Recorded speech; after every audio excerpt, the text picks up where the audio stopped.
You are listening to an exclusive on Pod Hub Network. Your city, your podcast. To the delight of this crowd, McClendon marches down the dugout steps with first base. McCutcheon's throw. The runner breaks to the plate. Here's the throw. Wow. It is out. The Buccos win.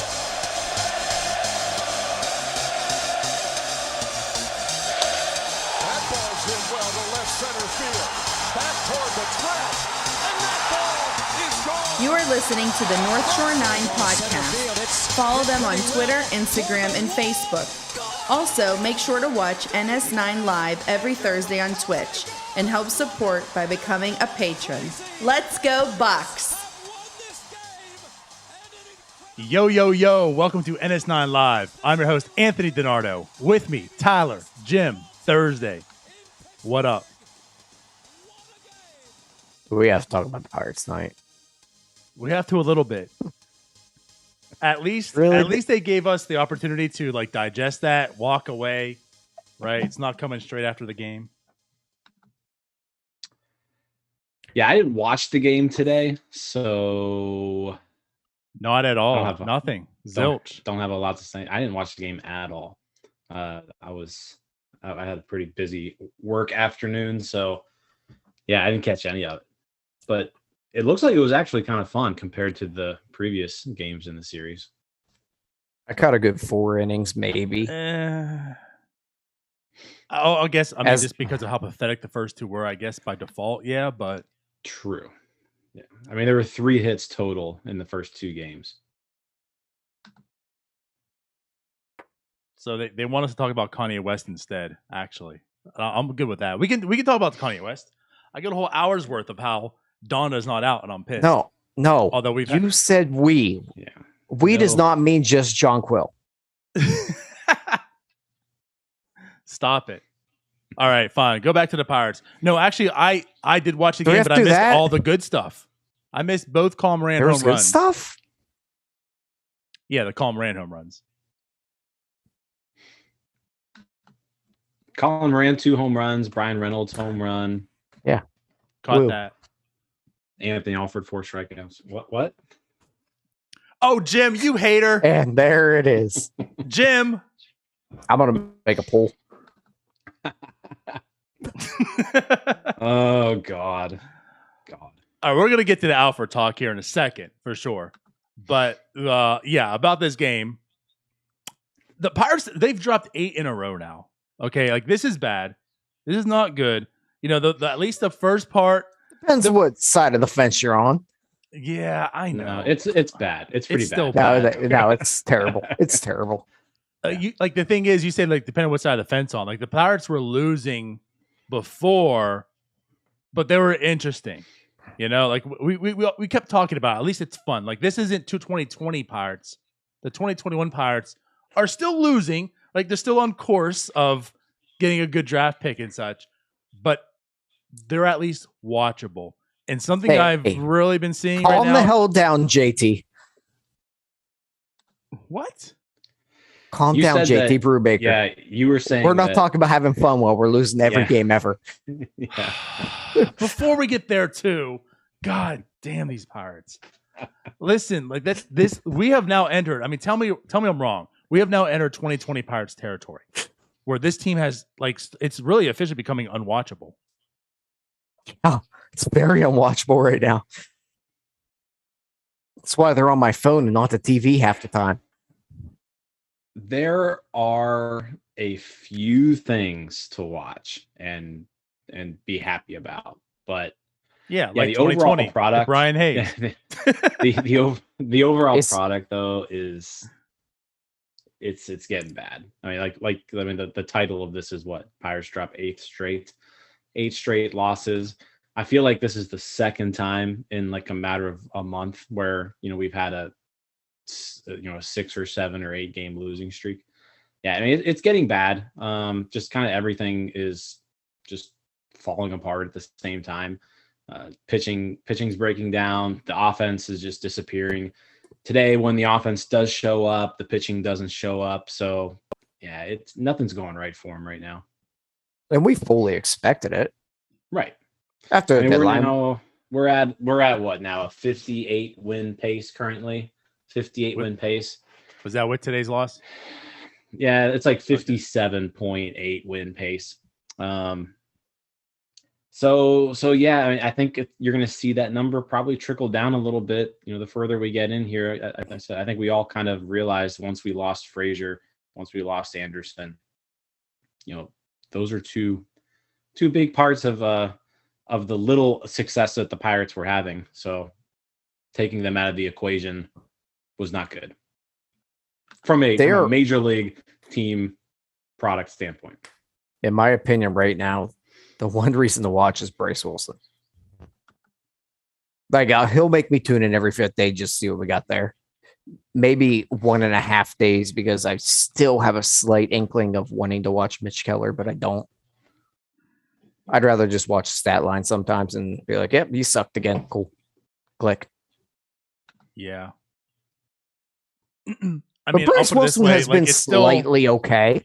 There's still Brian Reynolds. I mean, like he's at least he's got. Do I the want box to tune in office to stuff. watch him go like? Do I want to tune in and watch him hit 4 times a game and waste 3 hours of my night? No. Yeah. Will I? Yeah, because we are all psychopaths.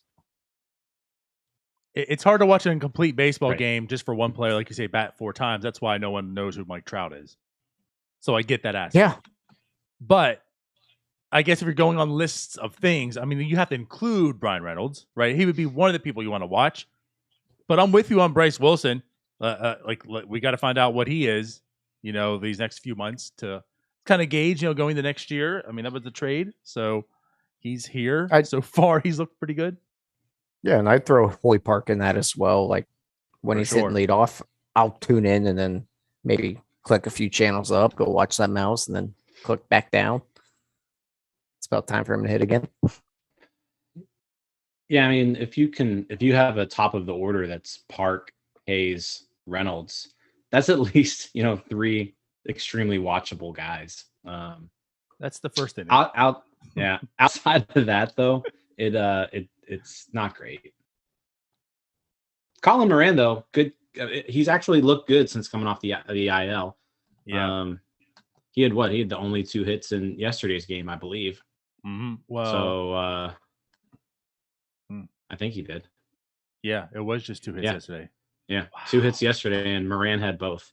Yeah. So it's good to see him rolling. I still don't know really what his future is. I don't know if he's somebody who would be traded over the offseason. I don't know if he's somebody you bring back and he's your starting first baseman and just kind of hope he does okay.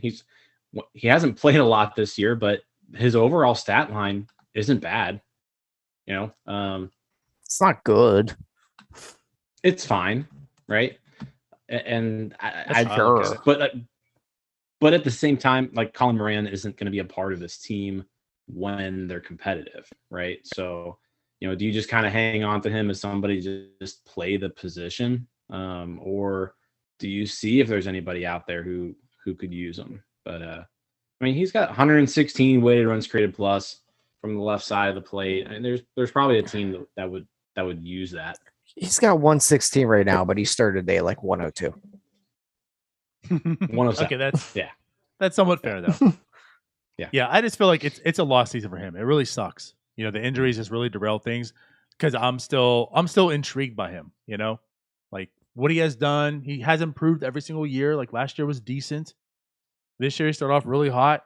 The injuries just really took away from this year. So I would be okay like holding on to Colin Moran next year as well.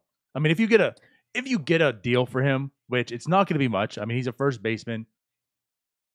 It's not going to be much, especially what he provides. Mm-hmm. So if you get an offer for him and you trade him, I'm cool with it. But also be okay with them holding on to Moran into next season. Because almost like what you're saying too, Jim, like who's really there at first base anyways? It's almost like the Stallings effect to a degree. Although you can find a free agent first baseman on the cheap.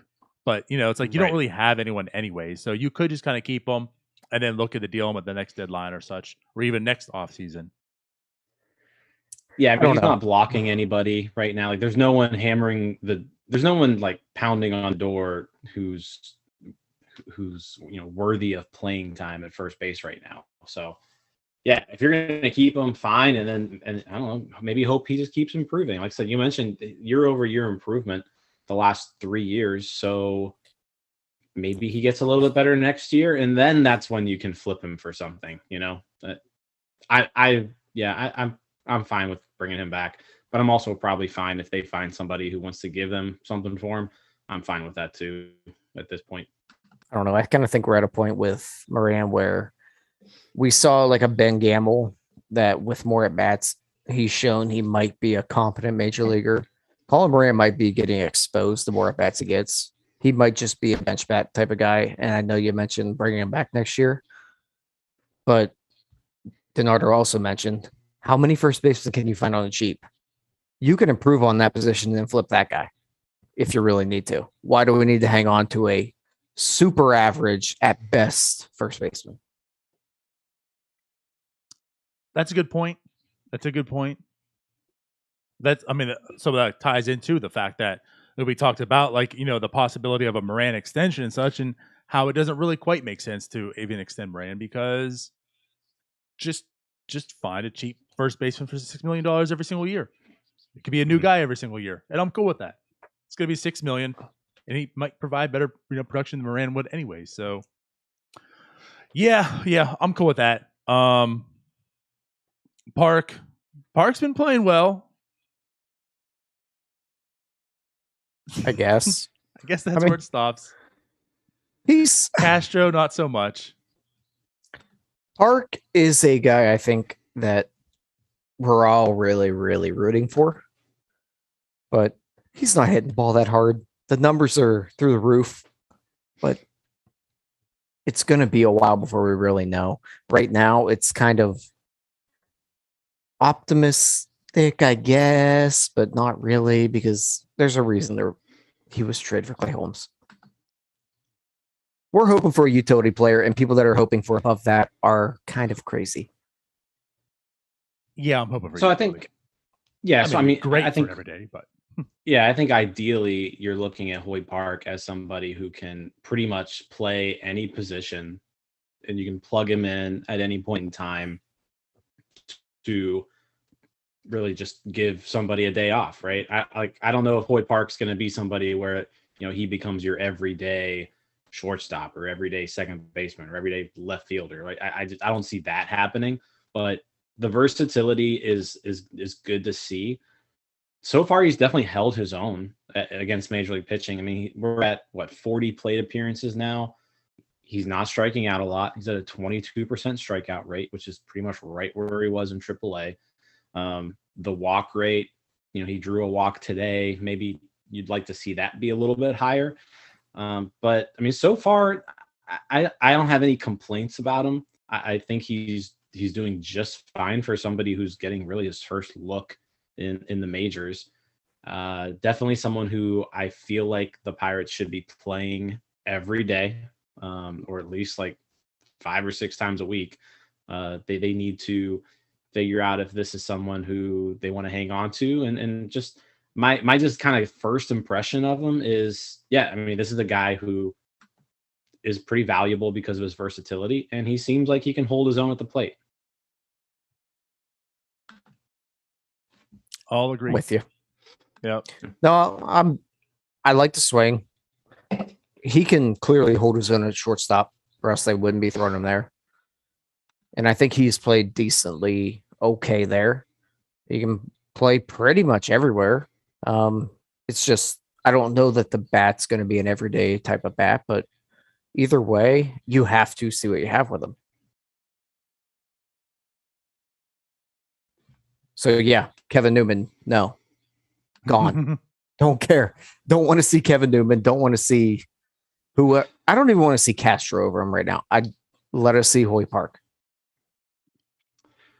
So yeah. I think we're pretty much all done with Kevin Newman. I don't know if there's a single person out there who's like, hey, let's get Kevin Newman in the lineup. I think we've all seen enough. There's people. I was getting pushed back. I'm not to the degree of you, Jim, when you're talking your ish on Alpha. I But get a when I lot was of out there pushback putting on Newman that. stats, I mean, people were like supporting and defending him. I didn't get it. I don't understand. Well, I mean, I could- he's, I know the bat's not good, but the glove's there, and he's at like close to 0 WAR, and I'm like, that's the definition of replacement player. I get responses back of, well, what does it matter? Look, the Pirates are bad anyway, so he's just the same as the Pirates. Okay, great. He's the worst shortstop in baseball. Proven. It's a proven fact. He's the worst shortstop in baseball. Don't defend that. The Pirates are better off throwing a Danny Hechavarria out there every day. Better glove and a better bat. It's a better bat, right? That's and a better glove, probably. They're better off throwing almost anyone. I mean, you could pick anybody. But I'm saying he's like a throwback to the old days where everyone thought Jack Wilson was great for a year because he had he's a not even 300 that average. I know. I'm saying where that was a very, very good year where he wasn't that great hitting wise. Mm-hmm. We're going back to that day. No, we're not in that world anymore. But shortstops are supposed to hit. Here's I get where you're coming from, Tyler. I know where you're coming from. But he's even bad for the throwbacks. Yeah, he is. That's the thing. He's not even a starting caliber shortstop. No, he's not even. Okay, him. He's worse than Ronnie Cedeno. That's what we're getting at. The glove's a little better. That's what we're getting at. He's worse than Ronnie Cedeno. That would be an upgrade. He's Brian Bixler. Might also be an upgrade. I'll run out names there. I think what we're trying to, he's a 47 weighted runs created plus. Who does that? That's just simply, it's not even acceptable. Brian Bixler, his last year had a 57 weighted runs created plus. Brian Bixler was a better hitter than Kevin Newman. So there's so many shortstops out there, and I don't think you have to have a shortstop nowadays that you don't have to have a Fernando Tatis Jr. It would be nice, right? You don't have to have a shortstop who. Hey guys, you don't have to have an MVP player. You can get away with it. You don't have to have a shortstop who mashes, right? I don't think that's a requirement. You can get by with a shortstop with a good glove and a below average bat, but it just means you need to have bats at other positions, which the Pirates don't have. Still comes down to roster construction. Yeah, if you said below average bat, this is not below average bat. He's not Jordy Mercer. That's what I mean. He's not Clint Barmas. Oh no, that's what I mean. But if Kevin Newman were playing the defense he is right now, and he had a 90 weighted runs created plus, he'd be a valuable player. You could have essentially a Jacob Stallings at shortstop. It's kind of what you're alluding to. Yeah. Like someone who's actually useful. Although Stallings' bat has been about average, but right. So there is a place for that type of player, but he is not that. He is as we've mentioned multiple times, statistically, he is the worst hitter in Major League Baseball, and it's not even close. I truly think he could bunt every at bat and have a higher weighted runs created plus. This is an experiment I do want to see. I'm fully on board, even with the defense knowing that it's coming, because he does it every single time. And the amount of ground balls he hits in the infield and swinging bunts, you would think just maybe have 10 of those that go for a base hit. There you go. Keep him honest. Mm. I'm fully down with that because I agree. But what are we doing here? We might throw him in a leadoff hitter every now and then. All right, let's move on from Kevin Newman because I'm done with this. We said we're done with Kevin Newman, and it's turning to a Kevin Newman segment. We're done with Kevin Newman. Oh man, there was Move just forward. a walk-off home run in the Field of Dreams game. That's pretty neat. I have the game off. Oh, now. I don't care. Steelers are on. Who hit it? Tim Anderson. Nice. I didn't realize it was going to be that close. Jeez. Well, Hendricks blew it in the ninth. He gave up four runs. Did you guys watch Dwayne Haskins? No. Football. He was throwing darts all over the field tonight. Good, actually. I'm only No, saying they that don't. They don't show because- preseason football games here. I It's tough life out there in Kentucky. Ryan's message to us in our chat. Yeah, I'm here for the Haskins stuff just to have like Twitter meltdowns. Like I just want Haskins to do well, so everyone's just like going wild. I love Steelers Twitter. It's a great time of the year. Just makes me and the Pirate fans like just feel good about ourselves, because at least we don't look foolish like you. I love football season. I'm ready, Yeah. especially when the Pirates are doing what they're doing. Oh, it's gonna be bad. All right, so we're moving on from Kevin Newman. Let's get down to it. So, Jim, your friend, your best bud, your main man, Anthony Alford. There was a great segue there about football to Anthony Alford to this that we just completely missed. Great. So, anyways, Anthony Alford, Jim, your compadre, your paisan. All right. So he comes out. Jim poo-poos all over him. Anthony Alford comes out, goes 3 for 4, 2 doubles. He also had a 5-star catch, right? So everyone's just shitting on Jim. Jim, I'll let you take the floor once again, because you are correct. Today he had a game which added on to these stats. So go ahead and enlighten us about Anthony Alford. Yeah, I mean, again, I said it on Wednesday. Like Anthony Alford has done enough in AAA to at least get this opportunity.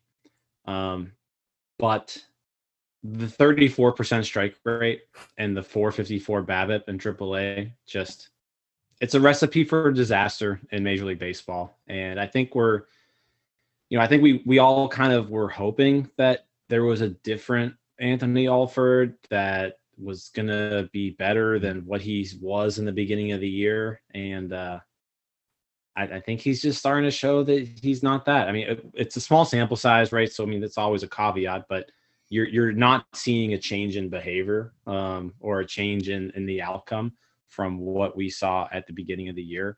He's still striking out at an alarming rate. 0 for 4 with 4 strikeouts today.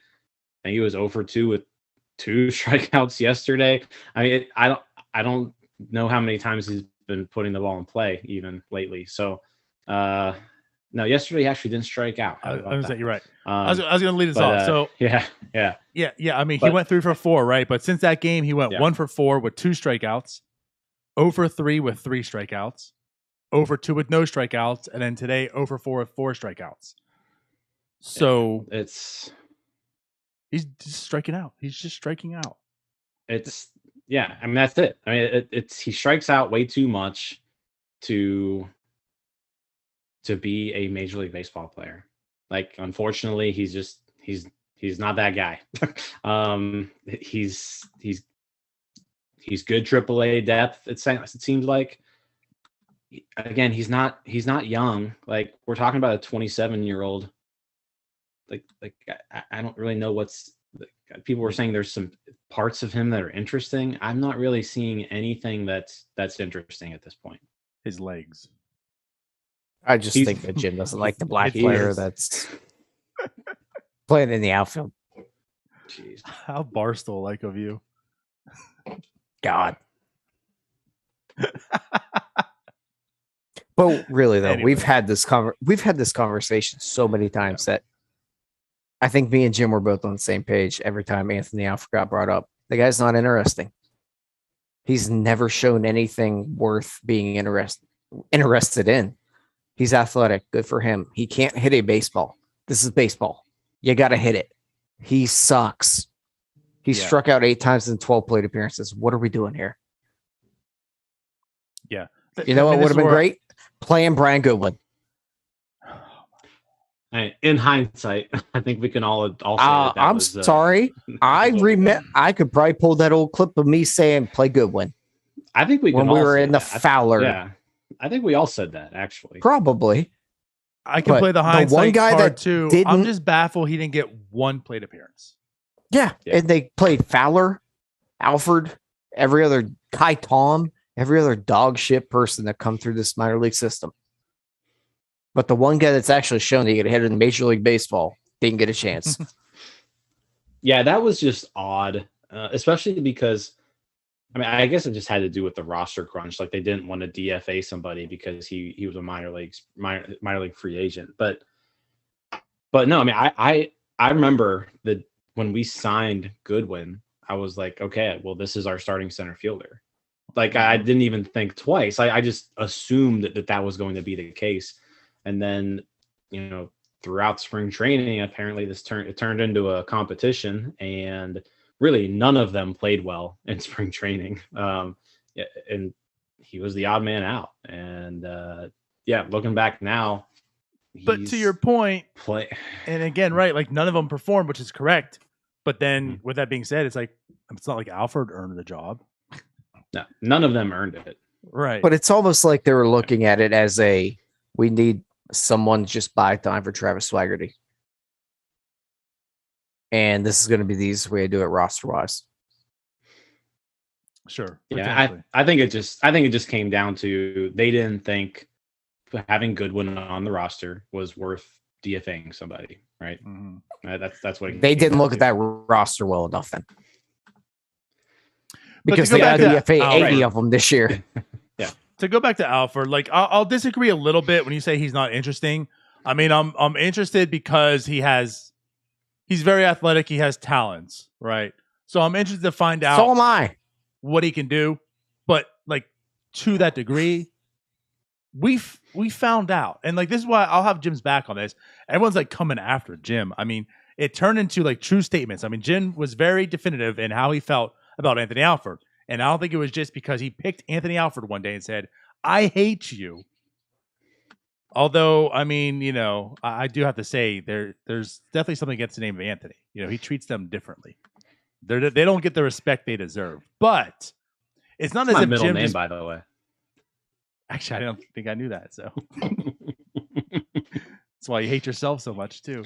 All right. Exactly. So like, it's not as if you just pick them out, but there's clear traits to Anthony Alford that just doesn't resonate as an MLB player. And he's shown it well enough in the majors, like his tenure in the majors. And then we got sent down to the minors. That stuff wasn't corrected. So even though he was hitting for, this average, which had a lot of empty stuff behind it, if you look through it, it's not going to translate. And Jim just said he's not a good player. And what's happening? He's showing that he's not a good player for all three of us. The reasons we thought it was going to happen either. And he's doing it again. Like he's just striking out all the time. He can't hit. Sure. If terrible. He makes contact, something might happen because he's an athletic dude, but he can't hit. He just can't do it. And he's proving it. Like Billy Hamilton is athletic as well, but at least he really could do something. Like torch also a better hitter than Kevin Newman. Yeah. God. Just stick him back at shortstop. God, it's actually looking at his numbers. Yeah, significantly better than Kevin Newman. But regardless, yeah, Anthony Alford was never interesting. I don't care what you say, Donardo. He was not interesting. The guy can't hit a major league fastball. He's not good. I get it. He hit in the minors. Whatever. I'd rather go watch Hoy Park play in the outfield every day and not take at bats away because I know that's exactly what's going to happen at some point that, well, we got to get Newman and Alford in the lineup. Just give me some quad A bench bat that you're not going to be tempted to put in the lineup. Or recognize that's what Alford is. Yeah, I guess, but he's a pinch runner. He's a playoff, 40-man type of dude. I mean, is he even that though? No, he hasn't really. But I'm being nice. He hasn't even really demonstrated that he's like an elite stolen base guy. I mean, he had 9 stolen bases in AAA. Trying to be nice here.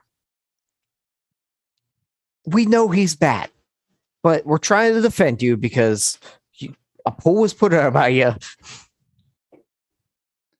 And I just want I want to make sure because you're a big Barstool guy. Mm-hmm. Yeah, all because you're a big Barstool guy. I know. But seriously, like I'm over this. I mean, I said it in the podcast. I was fine with the idea of bringing him up. Right, my whole thing was he earned the right to have a second attempt. Now the length of that No, he second didn't. attempt is going to be based on what he does, and I'm already done. Like at this point in time, I'm done. The minute that Gamble can come off that IL, which it sounds like there's going to be a short stint, anyways. The minute he's allowed to come off that IL, Alfred's gone. Sorry, it's this whole thing's over with. Should be. I mean, I think that's gonna be kind of the straw that breaks the back there. Is once Gamble gets activated, Alfred's gone. I mean, even at this point in time, once Kai Tom is activated, Alfred's gone. And I mean, I'm not saying Kai Tom's any good, but at least Kai Tom has one skill, which is just not swinging and getting walks. His skill is tiny. His skill is he doesn't swing. Here's my strike zone. So he walks like 10, 12% of the time. I mean, once there's an outfielder there who's eligible to come off the IL and ready to go, I'm done with him at this point. I don't know, man. I'm just at the point where I don't even think the Alfred experiment was worth it. I'd rather just throw Jared Olive up and let him play. Because we know 1,000% Alfred's not part of the future. He's not a major leaguer. We are 95% sure that Olive is. I can't. I mean, I'm not very high on Olive either, but there's definitely a little bit more there to be interested about than Alfred. Just because I think Alfred's already kind of proven that he's not a major leaguer. Oliva just hasn't proven it yet. I agree with you, Tyler. Like, I don't think there's a lot there with Oliva. He's at the absolute very best, like a fifth outfielder, if that even exists on teams anymore. But again, we suck. So at least let's see if that's what he is, because we've got this 40-man roster crunch coming up. And I mean, Oliva's certainly a guy who is a DFA candidate this offseason. So let's see if he is or not. I'm with you. All right. So we're done with Alfred. We're done with Newman. I think we're done with this team. So let's go ahead and get to these comments. So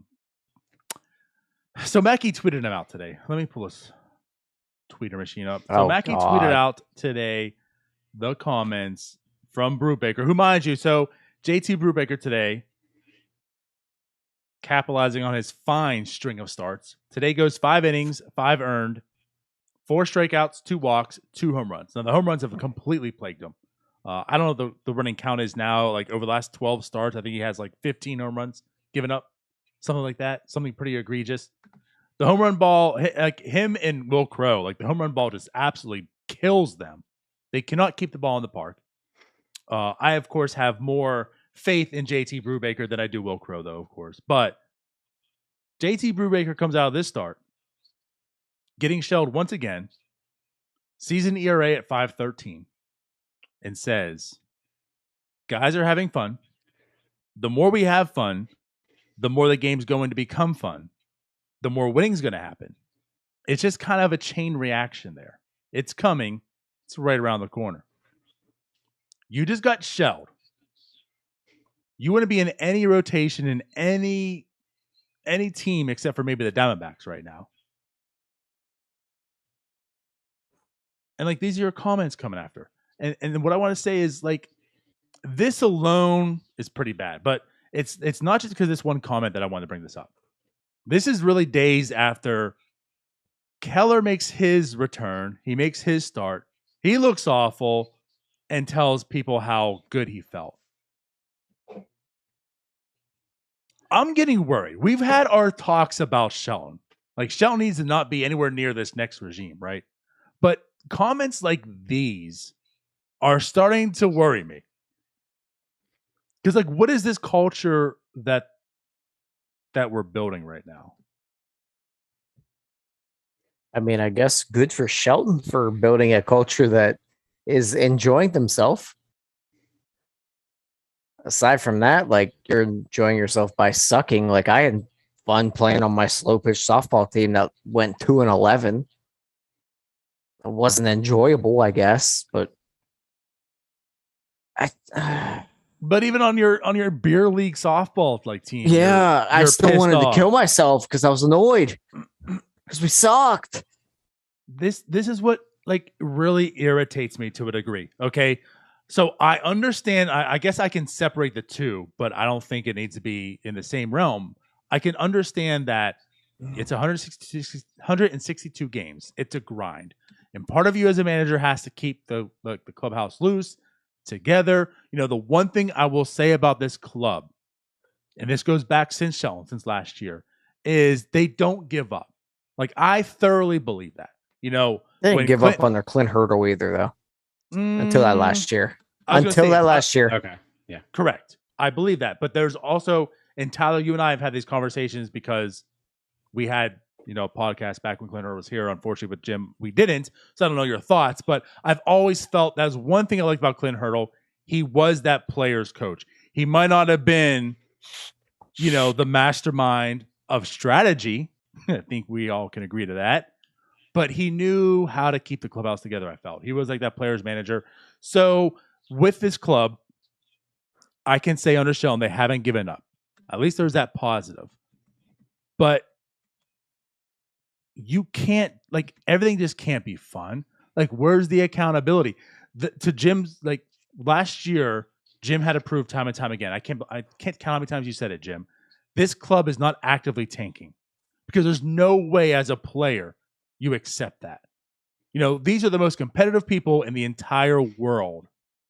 And with that being said, you guys being the most competitive people in the entire world, to be okay and accepting of being this terrible. Like, I don't even care, Mitch Keller, your work on things. You did that and your comments were, well, actually felt pretty good. You know, I know I just gave up like 38 home runs and 45 earned runs, you know, in this game, but I felt good. Like, no, like I'm not hearing that right now.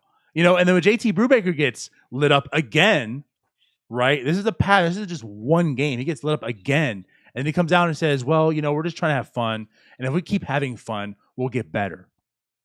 That's not, look, that doesn't lead to success.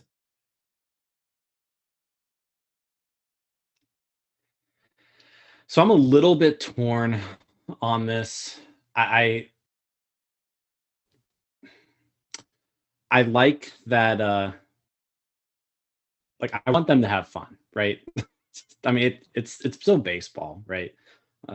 But you shouldn't be having fun like while you're actively sucking.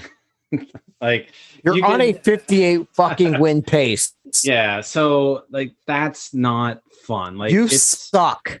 There, like you're not gonna tell me that like being one hit and then being two hit like should be fun. You know, back-to-back games and then being swept and then losing your 8th game in a row. That shouldn't be fun. Like you mentioned about Keller, like Keller shouldn't be saying that he feels good after a start where he gets just completely roughed up. That's a loser's mentality. That's when you that's when you're like not really focusing on you know the actual competitive part of the sport. Like you need to it's get like people instructional out. leagues. Yeah, right. Like this isn't like this is Major League Baseball. You need to get people out. If you can't get people out, you shouldn't be feeling good about yourself. I'm not gonna get like up in arms on this comment. I because I don't really know what context he was in. You know, maybe he's saying, you know, it's still fun around the clubhouse, still fun being around the guys. But I mean, obviously, I don't think anybody has fun while they're losing all these games. Like, I don't think that's a real thing. Like, so I don't. I'd like to maybe dig a little bit deeper into the comment. I think just in general, it's probably good that Sheldon at least has these guys still in a positive attitude, right? Because I mean, you could just completely give up on everything. So it sounds like they haven't done that. At least that's what they did last year. Is they pretty much completely gave up. It seemed like.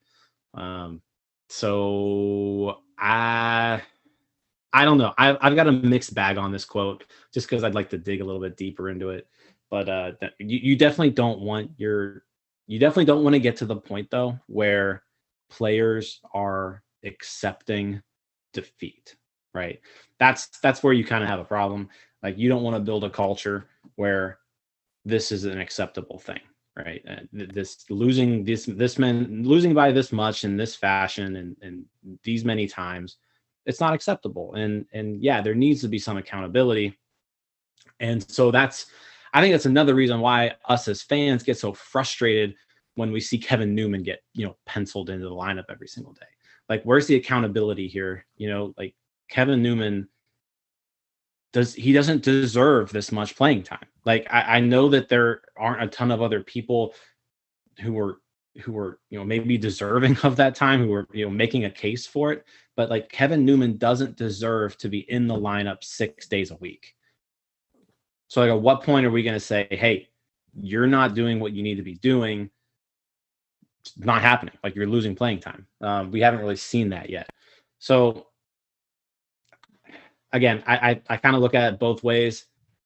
It's frustrating. You definitely, like I said, you definitely don't want people to get complacent and thinking that this is acceptable. That's when you fall into trouble, because then none of these guys are ever really going to win, because they're not even really going to know how to. So this is just going to be what they are. I do think Jim does bring up a good point about this Brubaker quote, that context does matter in the grand scheme of that. Going back to the Keller quote about feeling good, I don't think that's really as bad as a quote. I'm shaking in my chair because I'm kind of annoyed.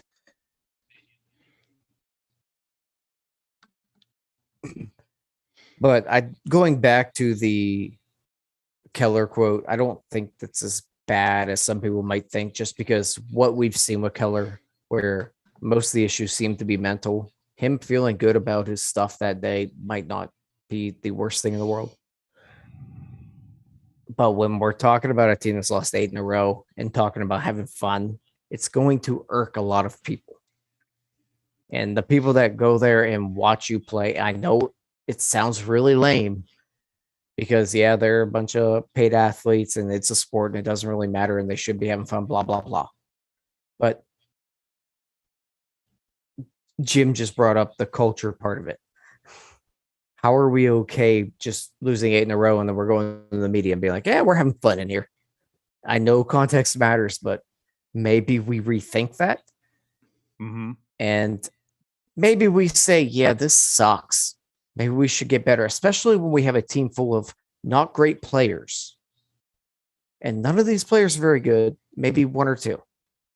So if you're not that good of a player, maybe we shouldn't be having that much fun if we suck every day. And that's why I want to bring this back up again, because if it was just this quote and not the Keller one, right, that I brought up, not the Keller one, I'd probably look at this and side more, I guess, with what Jim, we might not even be talking about it too much, because it might just be, it is what it is. It's one time, no big deal, but it does come after the Keller one. And I wasn't the Keller one left a bad taste in my mouth to begin with, but, and much so we didn't talk about then, right? Because it just kind of like to Tyler's point, it is what it is. Okay, so maybe it felt good. It's a lot of mentality thing. But now seeing this and it's is it becoming a pattern? Is this bigger than what it is? I'm beginning to worry. This is now on my radar is where I'm getting at. Because you're right. When you talk about having fun, Jim, I get that. And that's why I said you still need that. And that's where the two can be separated. To me, fun happens before the game. After the game, there's no more. There's no fun. You can't be having fun. You can't be talking about fun. You can't be enjoying yourself when you just got wrecked by. I mean, you had 98-year-old Wainwright throw Maddox at you the other day, right? His arm fell off twice. 5 years ago, he's written off. he throws a mat. You can't get a hit off of him, you know, and you've lost 8 in a row, and you're talking about fun after the game. Like that ceases then. Tomorrow you wake up, it's a new day. Get loose, prepare for that next game. But today that game happened. I don't want to hear you talking about fun. I don't want to hear you talking about, I look good and it's okay. I know the results weren't there and we didn't win and I looked terrible, but I felt good. That's to me, a dangerous mentality to have in this stage of your career, which is the major leagues. The part of it is these are a bunch of guys that are fighting for another major league spot. A lot of you guys aren't going to be in the major leagues. How are you having fun going over 4? You're not going to have a job next year.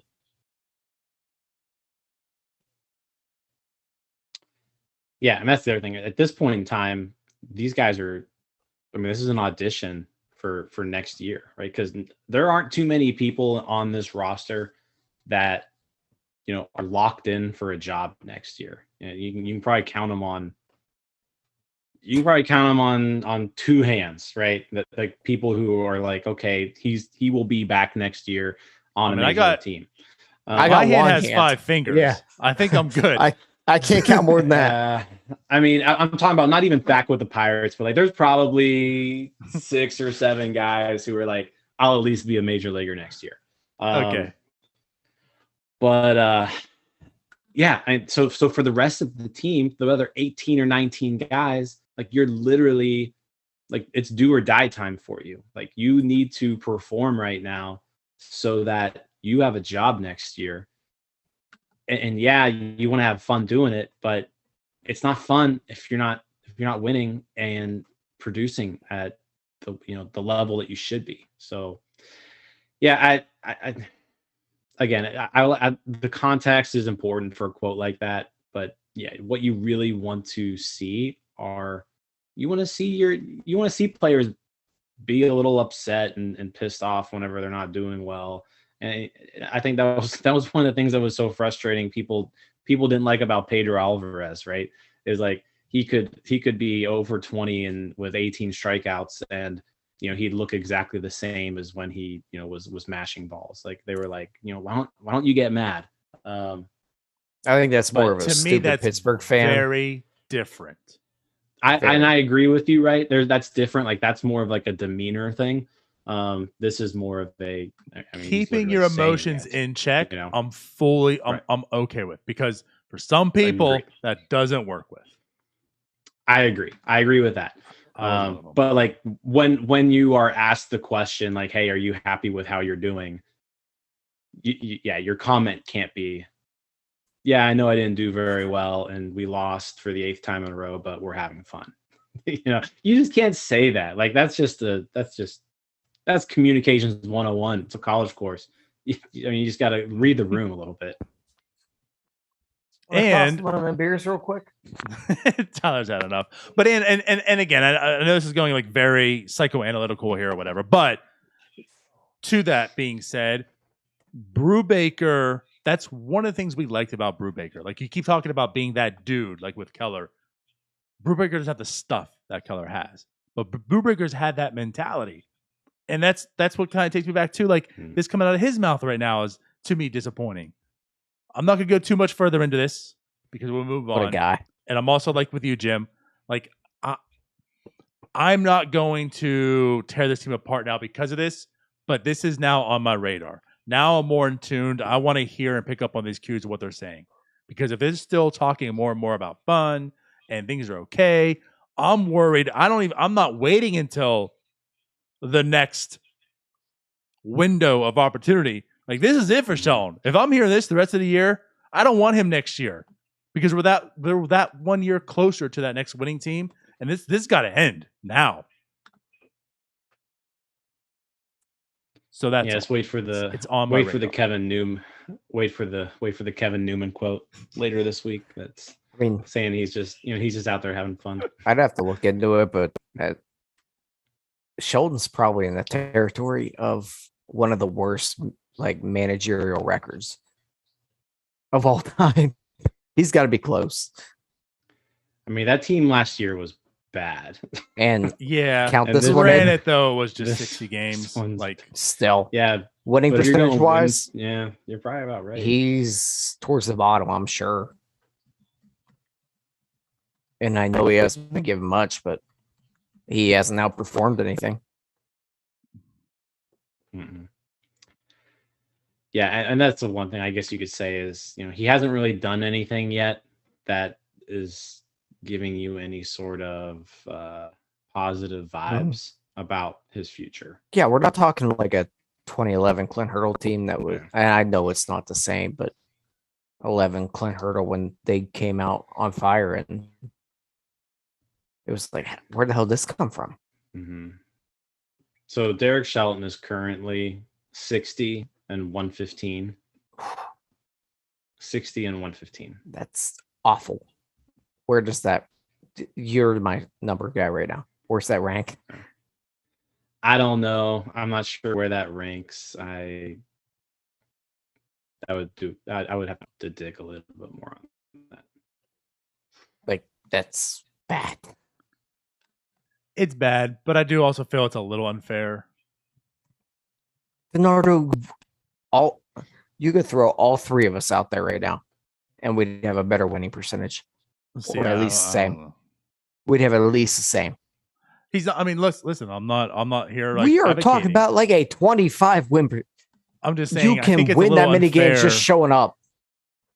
because really he's got like a season's worth under his belt. But Yeah, the worst season's worth ever. okay, no. I mean, the Diamondbacks It's bad. are doing what they're doing right It's now. bad, man. Anyways, I'm not going to dwell too much on that. I'd be if I'm yeah, Shelton, okay. I'd be tempted to resign so that it doesn't hurt my future. Okay, Chris so Davis. there have been 360 managers in Major League Baseball. That's it. So that's what I thought too. That's what I'm showing here. Is that since All like right, go ahead. 1999? Hold on. This is just people who have managed at least 315 games. So apparently that's a qualifier in this. Yeah, Shelton hasn't managed So- that many, has he? He hasn't managed that many. But so let's say if Shelton qualified for this particular stat, right? Okay, fair. There were 360 managers. Shelton's winning percentage would rank 357. So he's the Eric Gonzalez to whoever's the Kevin Newman on that list. Yes. Okay. Yeah. Here, let's see if I can make this list bigger. Okay, here we go. There we go. Let's make it like 100. 828 managers ever. Okay, so 828. That even sounds so Shelton. small. That's crazy. Yeah. Shelton ranked 689. Okay. What's So his see, win Tyler, he percentage? wasn't the worst. There are a few managers on here who are at 0. There's apparently one dude back in the 1870s. He went. There's actually 2 people in 1872 went 0-11. But if you modernize this thing, he's probably one of the absolute worst. All right. So Shelton's bad. We understand that. We know that. Again, just so you all know, I'm very much tuned into these comments and now how this team is acting, responding, and what they're saying, because I'm worried. I'm on high alert now. But I don't know. With that said, this team's bad. Was there anything else that stood out in this game or in these past series that you wanted to bring up and talk about? I'm not gonna lie, Adam Wainwright looked really good. He did, but at the same time, That 2-seamer looks so good. I mean, I will give credit where it's due. It did flash a little like prime Wainwright. He's having a really good season this year, and that's what I'm just dumbfounded is, on. yeah. Like, Yeah, he is. when's this guy going to go away finally? Because we thought it was done like 5 years ago, and now he's here throwing like was it like a 3.27 ERA on the season? Bernardo, You know? you know what I want to. You know what I slightly want to talk about. The guy who's not playing baseball anymore. Yeah, Yeah. And the guy that just beat the Pirates. Yeah. Jake Arrieta. Cry.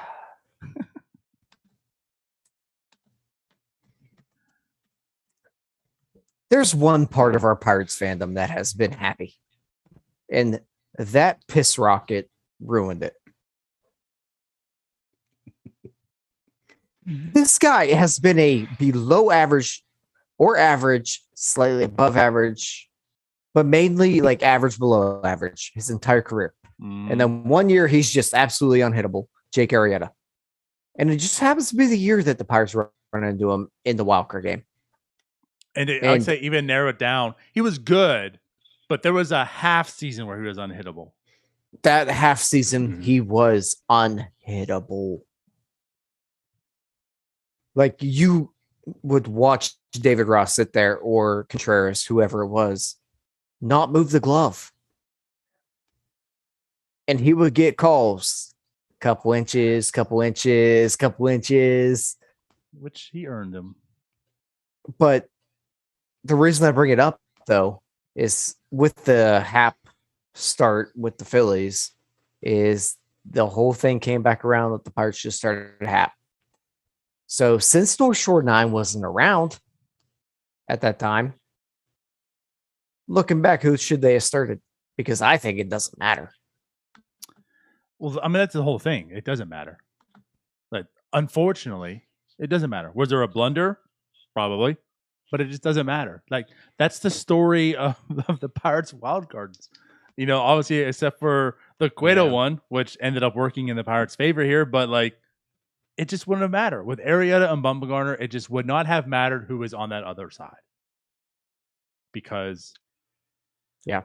But I think it's even more that Arrieta one. Because the Arrieta one hurts more to me because I feel like that was the team that really had a chance to make some noise. That team was good.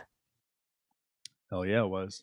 There are very few teams that could have matched up in a 5-game series with that pitching staff. They just might have picked the wrong one to pitch the wild card game. And there might have been a few blunders along the line, like Garrett Cole going the entire second half of the season throwing to Chris Stewart, and then we throw him to Cervelli in the wild card game, which these are all things I was on board with at the time, but looking back, it's very frustrating. And good Lord, that was 6 years ago. It was. Right. So, I mean, I remember at the time, so in order to fully answer this question, right, you have to also kind of go to that final weekend of the year, right? So they were playing the Cardinals, I think, right? And that was the final series.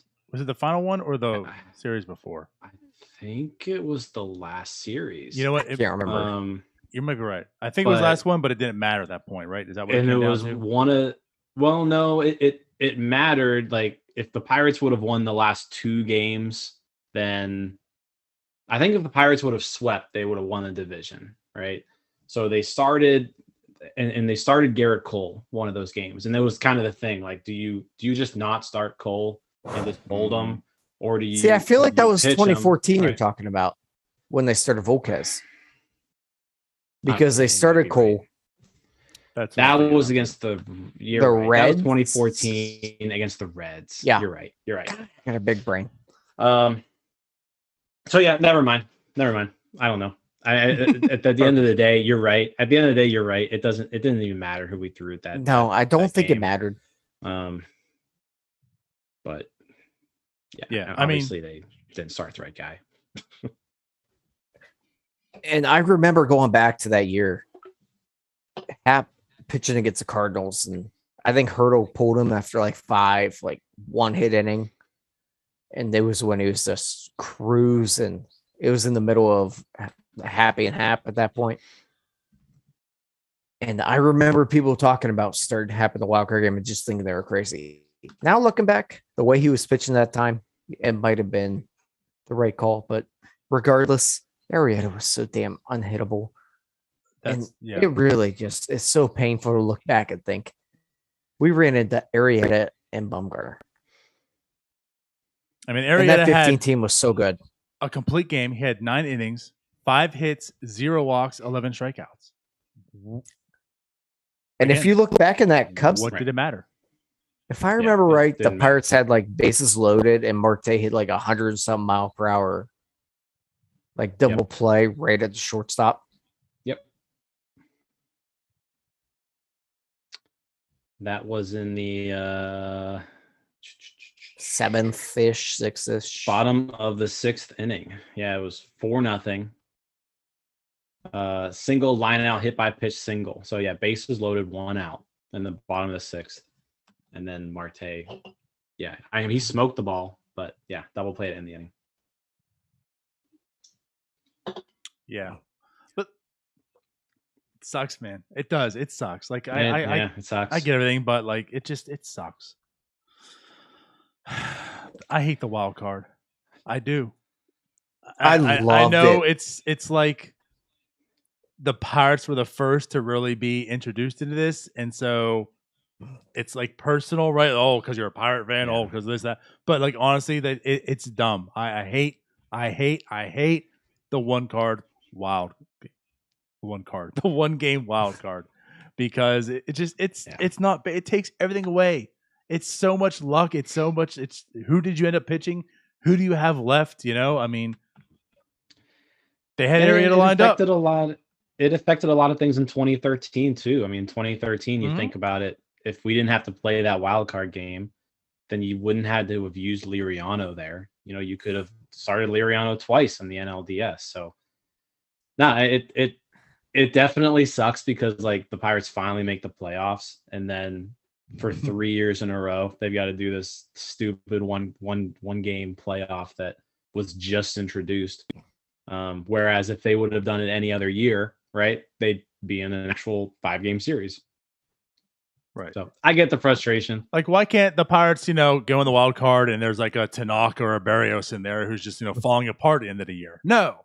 They get historically good. They did have Johnny Cueto, which led to probably one of the top 5 best Pittsburgh moments. Sure. But I'm talking the other two as well, Historically good Arrieta, and then like there's historically good Madison Bumgarner. I will fully admit that after that 13 wildcard game, I was like, oh, God, I love this 1-game playoff. It's so fun. And then 14 happened. And then 15 happened. And I was like, this shit sucks. This is terrible. We won 98 games. And I'm done watching baseball in October. On October 1st, I'm done.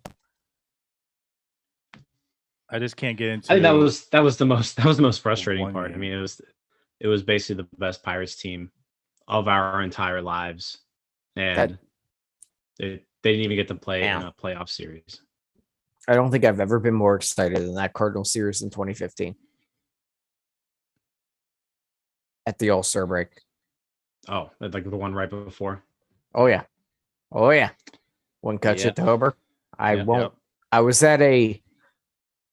say I was at a bar that had shocking bare-skinned ladies for a bachelor party. Watching that game on my phone, and I got yelled at for having my phone up because they thought I was filming. I was watching the Pirates. And then they're like, I wish you were filming. like, are you kidding me? Chris Stewart just hit a freaking single.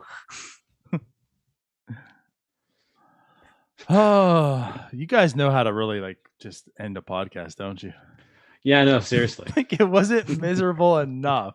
We're talking about how this team's unwatchable, and Tyler's like, trump card, 2015 wild card game, Jake Arrieta. Let's end this. I think Dave Joust was managing that game because Hurdle got tossed after Cervelli lost his mind about the foul ball. Yeah, what a good fun team fact. That was. That was a great team. And that's even Polanco going back to war. Going back to Arrieta though, like I mean, it was the good reason team. I don't like him, because like the guy could have just been terrible his whole career, and let us be happy just raking off of John Lester in that wild card game. But no, he had to ruin it. I mean, honestly speaking, and I full-heartedly believe this. If they get past that wild card game, they have a legit shot being in the World Series for sure. Absolutely. I think everyone was on board at that point that whoever won that wild card game was going to beat the Cardinals. Probably. Well, I mean, you think if you win that game, then it sets you up Cole in game 1, Cole in game 5, if you needed them in the NLDS. So yeah, it would have set up nicely for the Pirates. But yeah, didn't happen.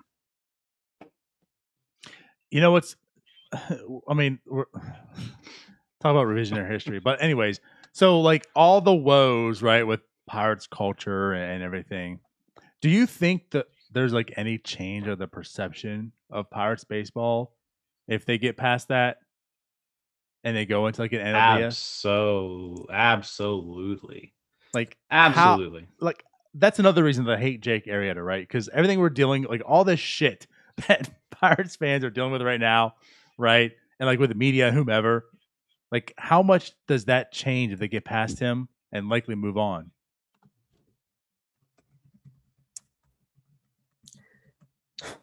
I think the Pirates might become like kind of like America's team if they actually become good.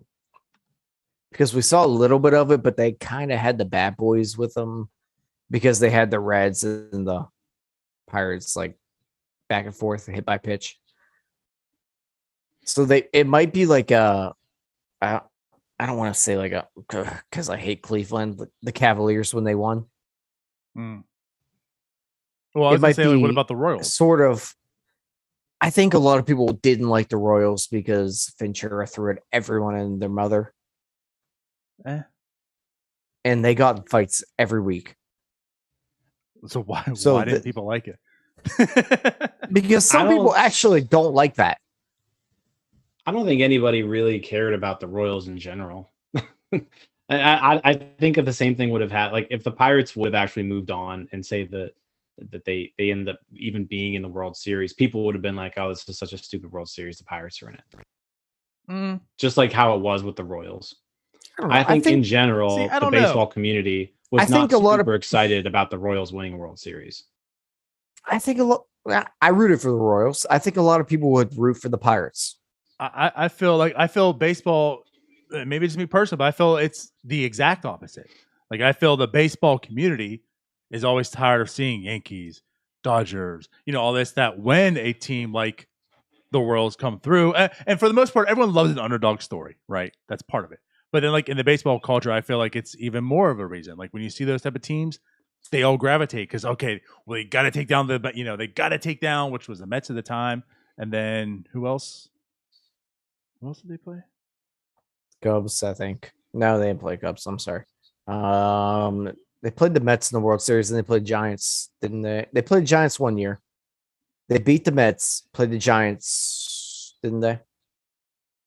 Because Bumgarner threw in game 7. Yeah, Bumgarner threw. Yeah, he threw in game 7 after throwing in game 6. There you go. So maybe the Giants so much because I feel like they're not up there even though they should, but even the Mets. But regardless, I just feel like that's it's always a thing like in baseball community. Take out the big guys. I still think at the end of the day, like people say that they're tired of watching the Red Sox and the Yankees, but at the end of the day, if the Red Sox are playing the Yankees, the ratings are going to be higher. Well, yeah, because that's who they want to see. 6 million people in that city watching the one team, right? So there's 3 million Pirates fans in the entire country. But those are people like those. I mean, they count the same. So I don't really buy that. Like when the Royals were in the World Series, I didn't care about watching the Royals. Not gonna lie. So I don't think I watched it, but like I don't think a random I don't think like a Padres fan or like a Diamondbacks fan or a Rockies fan is going to be like, oh, the Pirates are in the World Series. This is going to be great. Somebody new. Let's go Bucks. You know, No, No, but they might. think. I But don't they think might be that's- like driving to work the next day and be like, "Oh, Pirates won, nice." So I guess Maybe. where I'm at is right. Like the Dodgers fans are going to hate it. The Red Sox, the Yankees fans are going to hate it. But like that Twins fan is like, let's go Bucks. Right. maybe. That A's, But that again- A's fans go like, let's go Bucks. But again, that's such a small. Right. But then you got that's all a the small numbers. amount of people. Like, this is, we got the electoral college going on here right now, right? Like I understand like the urban, like the cities don't, but we got Midtown America. You know, we're getting all the red. We're getting, we don't have like the most populous states, but we're represented in those electoral votes, Jim. I think And what you would we're getting see, all the numbers that way. like I don't think you would see people who are rooting for the Pirates, but I think you definitely would see people who are just like shitting on them less, right? Like every time the Pirates make a trade, even if it's an absolutely worthwhile trade to make, oh well, sell the team. The Pirates can't believe they're doing this, right? Like there were national media people who were calling for the head of Bob Nutting when we traded Adam Frazier. Well, it's like, well, that doesn't make any sense. Like, why not? Like, why would you not trade Adam Frazier right now? So I think if like the Pirates would have advanced and like won a World Series, that talk may stop a little bit. But again, it really never stopped with the Marlins too. I mean, I know that's a little bit maybe of a different story because they gutted the entire team like right after, but I don't know. I don't know if it would change a whole lot from a matter of like what people aren't going to start rooting for the Pirates. I think locally they would have. Locally, So- I think it would have grown the fan base a lot. And I think that locally part's correct because we just watched the Rays in the World Series. I don't think anybody gives a shit about the Rays. I think Yeah, a lot nobody more does. people give a shit about the Pirates. Like infinite more amount of people care about the Pirates than the Rays. Like if the Pirates were to get to where the Rays are, this town would, or Pittsburgh, I don't live in that town, but Pittsburgh would go insane. I mean, it went insane. Well, Like we the saw Penguins would be, the We saw Penguins that, would though. be, the Penguins would be a cast off. I think there's enough room for everybody to eat as far as the sports teams go. But like when we saw it in 2015, like down the stretch in 2015, the last 2 months of the season, I mean, PNC Park was sold out every game. I mean, PNC But- blackout. Like that. What being a I'm thing. saying is like it's not like going to be the Rays where they're in the World Series. It's like, they bring 10,000 every game. Who cares? Yeah, they're not in the same stratosphere, right, as the Rays. From a fan People base actually will care. people will care. Yep, a lot. Good point, Tyler. Glad you got that beer. She gone. All right. Well, enough of 2015. Let's get out of here. Yeah, that's So- enough 2015. Now that we're an hour 15 into this, let's wrap this up. So, anything else you guys wanted to bring up? I'm not talking to you, Tyler. Just you, Jim. I was going to say, nope, I got to pee.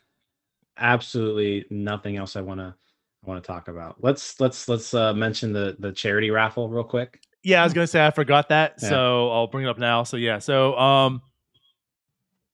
not this Sunday, but next Sunday, I guess it is. It's coming up. So August 22nd is the Pirates Charities Day, since it's a day game. The game's at 2:00. But as we've done every year, if you haven't watched the video, seen the tweets yet, go ahead and check out our website. It's on there. But this will be the 4th year in a row that we're doing the Pirates charity. Obviously, the real reason of it is, it used to be $250 to get a backpack. Now they're down to $200, which is kind of cool. But still, not everyone has like $200 to spend, right? But they're kind of cool stuff.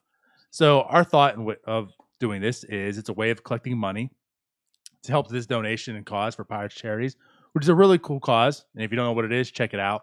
But what we're doing is, all you have to donate is at least $10. For every $10 you donate, you'll get one ticket. And for every $200 we collect, of course, we're raffling off a bag to someone who's going to win it. So again, like example, you give $30, you get 3 tickets into the raffle, and you got a chance to win a backpack. So what we're going to do is we're going to go live in the 3rd inning of that game on Sunday. We're going to cut off the donations. we'll do the drawing and we'll stream it live and we'll announce the winners.